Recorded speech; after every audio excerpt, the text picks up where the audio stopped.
Hi, this is Mike from Mike's Unboxing Reviews and How To, and on today's video we'll be taking a look at a budget RGB kind of hardware mouse which doesn't break the bank, but it's actually pretty darn good. Keep watching to find out more.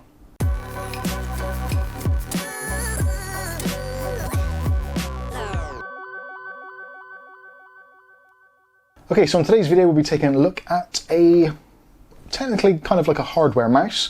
This is an RGB mouse also, and it is basically for gamers. It's a very lightweight mouse, but best of all, it doesn't break the bank, but it's still got some pretty cool features. And it's actually from a company which I've always traditionally associated with basically subpar parts. Let's be completely honest. SumVision don't have the best name. If you go to things like computer fairs and look on eBay and all that kind of stuff and some of the other cheaper sites, you do quite often find their products. But over the recent years, I've actually found some of their stuff to be actually pretty darn good, and generally just clones of other stuff which is on the market anyway, just at a slightly reduced price, which is great for all of us. So when one of our regulars, Ugly Bob, pointed out this keyboard, which is the SumVision Aces, I think it's called, I'm somewhat of a kind of bit of an OCD. I must have a matching keyboard and mouse. I don't know why it is, been like it for a long time. I must have a matching keyboard and mouse. So when this keyboard came along at around about £25, I thought immediately, right, I need a SumVision mouse to go with it. So that is when I found this one. So this is the raijin-x, and is basically pretty much everything I wanted in a mouse. So you've got a decent sensor. It's the Pixart 3327 sensor. Also has a pretty high DPI, as it says quite blatantly on the box. So 12,400 DPI maximum. Software controlled as well, so you can use software within Windows 10 if you want to, or Windows 7 or Windows 8 if you're still using those. Unfortunately not in macOS, etc. But you can still change the colors in various other ways. So yeah, an RGB mouse with a decent sensor. It's got Huano switches in it, which aren't always the best. People love or loathe them. It's one of those things. The switches are a lot cheaper to make than Omrons, that kind of thing. Omrons generally are a lot faster switch and require a little bit less of a heavy press, whereas the Huano ones are a little bit kind of more springy and need a more defined click. So say for instance you're into your first person shooters and you've got limited ammo, then the Huano switches are going to be great because it takes a specific press, so you get accuracy. On the flip side, if you're into one of these games where you've basically got to spam the mouse key, then you want an Omron switch. So for me personally, playing things like Counter-Strike Source, Fortnite and other things like that. Also, obviously video editing where you do need deliberate presses so you don't accidentally delete a line of your edits. This is actually a pretty decent choice, and I will be using this on my video editing rig as the week unfolds. So let's take a look at the packaging, go through the features, get it out, take a look, install the software, see what all that's like, and yeah, see if it's actually worth its 25 quid, which we haven't mentioned yet. It is actually at the moment £24.99 on amazon.co.uk, which appears from what the camels are telling me is about £5 less than it is normally. So at £30 for a Pixart 3327 sensor mouse, it's kind of borderline whether or not it's value or not. When you look at other things which on special offer, such as the TechWare Torque, that is a fantastic value for money. That normally is around about £25, but at the moment is around about £12.50 on a special offer. So between the two, I think the TechWare Torque is going to take the biscuit on that one. But if you want a lightweight mouse, then this is going to have the upper hand because this is an extremely lightweight mouse and is very similar, if not identical in actual external looks, to the TechWare Exo, which we reviewed, which you can check out up here. Functionally, internally, completely different mouse, different sensor, different switches. The software effectively is the same software, and the design, the holes, etc. Yeah, pretty much one for one, but the sensor and the actual switches in the buttons are the main key difference, which does actually add a lot of value or expense to a mouse. So let's take a look at the packaging. So as it says, RGB, which yeah, we've gone over, ultralight mesh design, so that is the buttons and the body of the mouse, made by SumVision, which you can check out their stuff, www.sumvision.com. This isn't sponsored, they haven't sent them to me, I've bought these out my own money, so yeah, based on the weight of this review, whether you want to check them out or not, it's entirely up to you. At the bottom, you've got the DPI settings, so you've got 12,400 DPI. Also, the click life of the Huano switches, around about 10 million. I'm not going to test that, that's ridiculous. You've got 30G acceleration, and also there's macro features in the software. On the side, not a great deal. On that side, just the DPI again, and on the back it goes through the features, which I'll put up on the screen, full screen now, so you can see that, but I'll quickly draw through them. So customizable RGB color, ultra lightweight mesh, sweatless design, 1000 Hz ultra polling rate, 220 IPS tracking, 30G acceleration, 6 fully programmable buttons, Pixart 3327 sensor, up to 12,400 DPI, Huano 10 million click lifespan switches, macro software, 10 adjustable RGB LED effects, and a 1.8 meter highly flexible braided cable, gold plated USB connector, and it's got the measurements on there, and it talks about the contents. So that's enough of that. Let's take it out of the box and see what we actually do get. That is empty, you don't need that anymore. So we get, this is a weird thing, you get some rubbers, which I'll show you what those are for shortly. You've probably got a good idea already, but I'll show you anyway. You get a leaflet, which tells you about basically how to get the drivers and information, live chat, so if you get any problems, etc., you can contact them on that. Also, you get the SumVision installation guide, goes through the software, the buttons, all that kind of stuff. Actually, pretty decent. Quite impressed so far. And last but not least, we get the mouse itself, which, like I said before, if you've seen the review for the TechWare Exo, this isn't going to be a huge surprise to you. It does look and feel functionally identical, and that is because it pretty much is. You can get a side-by-side of this with the TechWare Exo. They look exactly the same, even down to the braiding cable. The only thing different, obviously, is the Raijin logo on there, and obviously the software that controls it. The main key difference is going to be down to the physical hardware inside the mouse. So talking about a mouse as a hardware mouse, like you do with a keyboard, like a mechanical keyboard, does seem a slightly alien concept, but generally that is how mice are made. They're not just all the same things inside. Internally, you've got microprocessors, you've got buttons or switches for the individual clicks, and actually this one is quite nice and clicky. So that is the Huano switches, which again, slightly cheaper to produce than the Omrons, but certainly for certain applications and for general Windows use, actually far more springy, and I find them personally more tactile. Other thing inside, obviously, is going to be the sensor. Now this is the important bit, because this is what tracks the surface of your desk or your mouse mat or whatever to control your mouse. Very, very important. So this has got the Pixart 3327 sensor, which isn't as good as the Pixart 3389 sensor, which is in the TechWare mouse. Again, this is why this is cheaper. Functionally, it will still track exceptionally well, just not at such a high kind of DPI resolution or accuracy. But saying that, a Pixart 3327 sensor certainly isn't a slouch. It does track the surfaces really well, and even on a normal IKEA type desk, tracks absolutely fine without the need for a mouse mat. So if you're one of those people who don't like having a mouse mat, then this is going to be absolutely fine. I've tried this on this desk, also on my IKEA computer desk, and it tracks absolutely fine, even playing things like CSGO, sniper modes, all that kind of stuff, absolutely fine, no issues there whatsoever. So yeah, for gaming purposes, fine, tracks really well. For using in spreadsheets and stuff like that, again, yeah, it's going to be absolutely great. And for me, the thing I like about this is the fact it's ambidextrous, or pretty much. It is a pretty much symmetrical design. There's a very slight difference in it, but not a great deal, I think, whether you're a lefty like myself or a right-handed, it's going to be absolutely fine.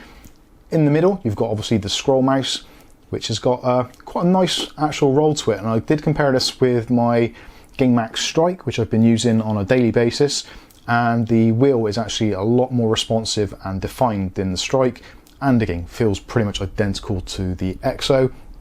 And again, the TechWare Torque is a very, very similar mouse indeed. The scrolling is very similar across all of them. It doesn't have a particular kind of notch to it. There is an indent there, a little bit, a very small indent, so you can tell when you've switched. Ideally for when you're doing weapon switching, that kind of thing, or when you're just scrolling through web pages, sometimes you don't want to scroll through a whole bunch of pages, so it's nice to have that nice kind of indent, but not have it freewheeling, which some mice do. Underneath that, you've got a DPI button, so you can go use that and change the DPI on the button. You can also change that in the software to configure it however you want to, assign it to a mouse key, keyboard key, whatever. On the left hand side, you've got another 2 buttons, so you've got 1, 2, 3, 4, 5, 6 programmable buttons. That's not including obviously scrolling as well, and you can configure it how you want, so left click, right click, you can change. Yeah, you get the general idea. for gaming purposes, kind of the back button and the forward button, you can use for reload, switch weapon, drop weapon, whatever you want. Okay, totally controllable in the software.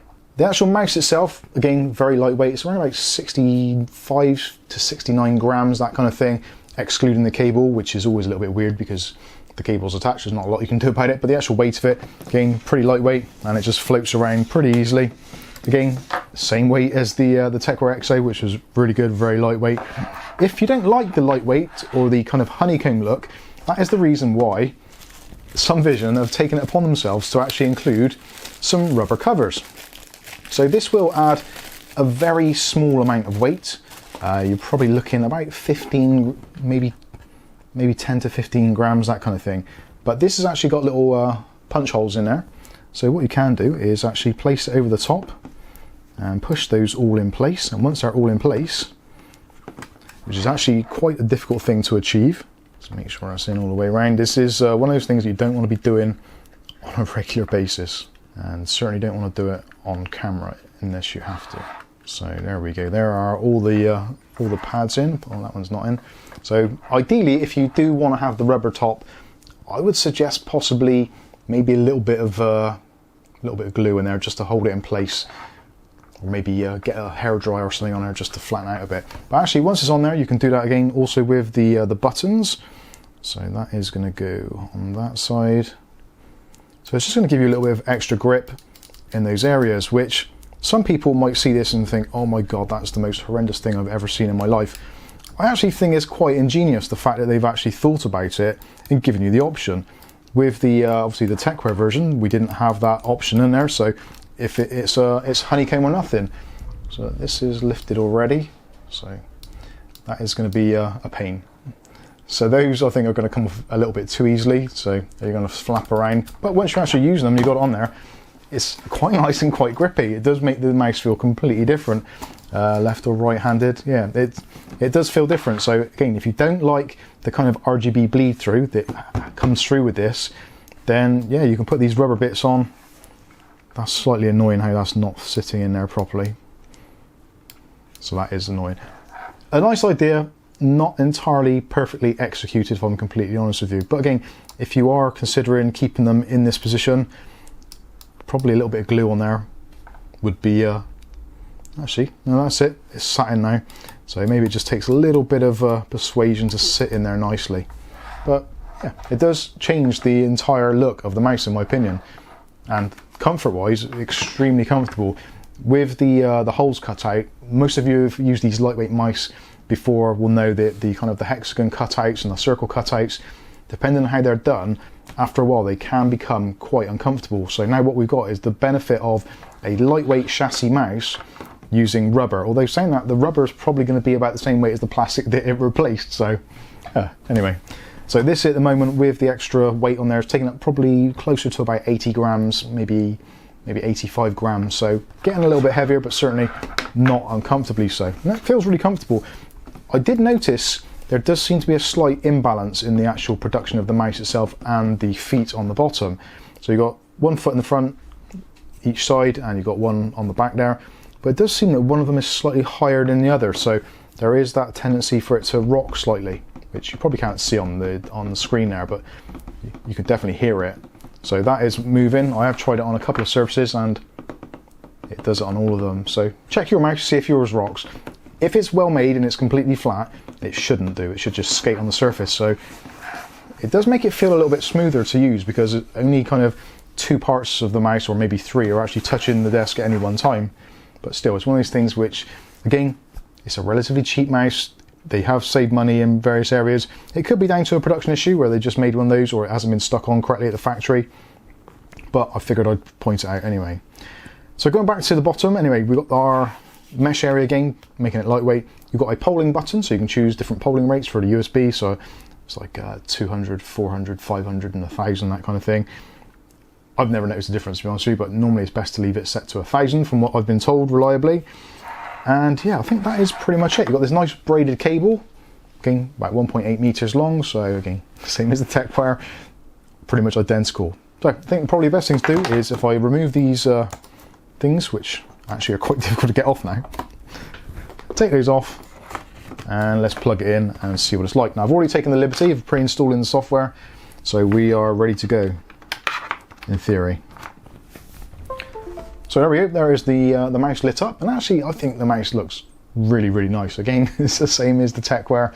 The lighting isn't different at all. Although I do think, it's difficult to tell from memory, but I do think that the actual wheel itself is looking a little bit brighter, as is the SumVision Raijin Tech logo, which is actually hidden away inside there, which is quite difficult to see.